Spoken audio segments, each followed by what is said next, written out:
Welcome to the Word for Life podcast, a daily devotional covering the entire Bible from Genesis to Revelation. In Judges chapter 16, we read how Samson's life ended. First, Samson went to Gaza not to fight the Philistines and save Israel, but to do something the Lord's law clearly prohibited. And the people of Gaza surrounded him. They planned to kill him in the morning. But in verse 3 we read, "But Samson lay there only until the middle of the night. Then he got up and took hold of the doors of the city gate, together with the two posts, and tore them loose, bar and all. He lifted them to his shoulders and carried them to the top of the hill that faces Hebron." Friends, gates for a city like Gaza were at least 2 stories high, and they were very heavy. They were also set in firm sockets. But Samson carried those gates to a hill roughly 64 kilometers away and escaped from the Philistines.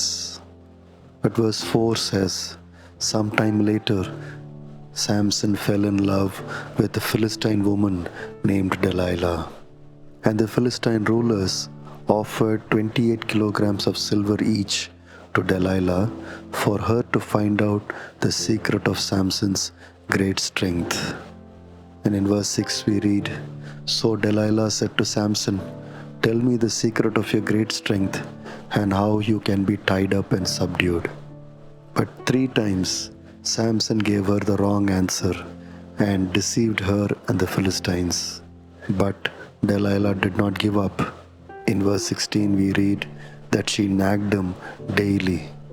Though Samson was not happy, he still gave in to her. Verse 16 says, "With such nagging she prodded him day after day until he was sick to death of it." Friends, believers today may fall into the same trap as Samson. They may not be cautious of people like Delilah who want to use them for their own purposes.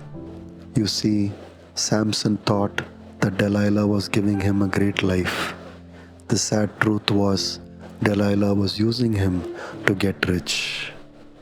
But still, there is a message of hope in the story. Samson finally prayed for strength and escaped death at the hands of his enemies, the Philistines.